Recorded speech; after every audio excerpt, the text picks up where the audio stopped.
Sayang din ang 1.5. At hindi lang basta 1.5 ang pwedeng mapanalunan. Pwede mo mapanalunan ng 2,000 pesos. Wow! Ganun na kasimple, ganun na kadali. Mag-register lang. Magpadikit ng sticker o di kaya magdikitan natin ng ano yung dinidikit natin? Mabira, nakalimutan ko na kung anong dinidikit. Dinidikit po siyempre yung yung sa glass para hindi ka mainitan. Kaya nawala tuloy sa isip ko anong tawag dun. No. Okay mga kabisyo, nasa huling hudyat na po tayo ng ating programang EDSA. Ito na, hindi na natin patatagalin to. Pag-usapan na natin to.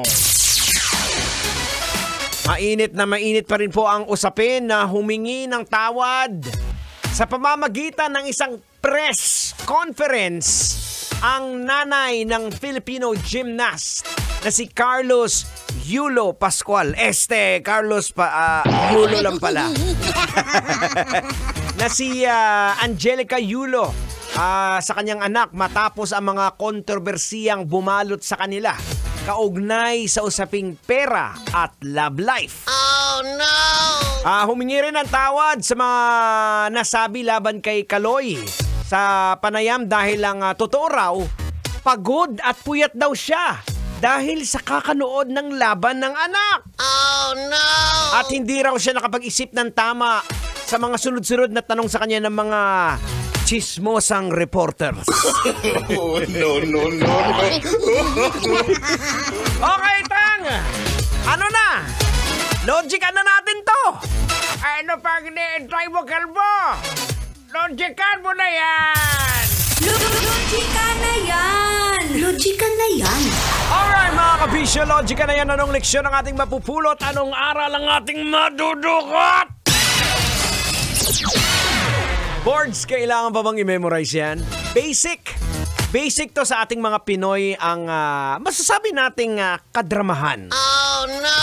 Diba?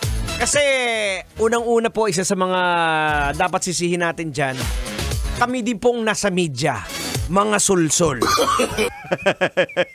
Diba? Totoo naman mga kabisyo diba? Yung media lang din naman kasi mga sulsul Kahit pa sa panahon ng pambansang kamao natin si Manny Pacquiao, si Senator Manny Pacquiao nung simula pa lang siyang sumikat, iniintriga na yung buhay niya. Bakit hindi nalang pag-usapan yung boxing? Pati buhay at karelasyon ni Aling Junicia, kinalkal. Bang bihira. Pati love life. Ay naku mga kabisyo, pero alam naman natin mga kabisyo na sa nangyari naman po sa kay Kaloy tsaka sa nanay niya, nag-backfire po yung ginawa ng nanay ni Kaloy dahil nagsalita din po si Kaloy at doon na nabunyag ang katotohanan. Diba? Pero ang tanong ng karamihan, bakit kailangang mag-press con ka pa tapos may attorney pa nakasama? Family matters yun. Pwede namang ayusin na lang bilang isang pamilya. Diba? Alam nyo mga kabisyo, sa totoo lang nakakalungkot po na. Now, logican po natin. May mga ganitong sitwasyon po noong una na wala pang pera, wala namang gulo. So, simula nang nagkaroon na ng pera, may money involved na, doon na nagkakagulo-gulo. Kaya nga tama nga sinasabi ng Bible, diba? Na the root of all evil is the love of money. Hindi naman masama yung pera Ang pagmamahal sa pera yung ugat ng kademonyohan, di ba? So, ayan, sa mga kabisyo po natin dyan, o kagaya mo, di ba?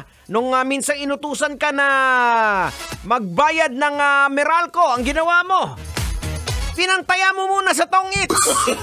Kasi sabi mo, hindi pa naman pwede. O, para dumami, ayun, naubos, sa putulan kayo ng ilaw. Alright mga kabisyo, it's about time to say goodbye. Thank you so much. Coming up next, programang Rocky's Secret Files. Up next, kasama po si Rakitera. Ako po si Diego Bandido. Nagpapaalala po sa inyo, whatever you do it all for the glory of God. Kailangan pa bang i-memorize yan? Love Radio Basic!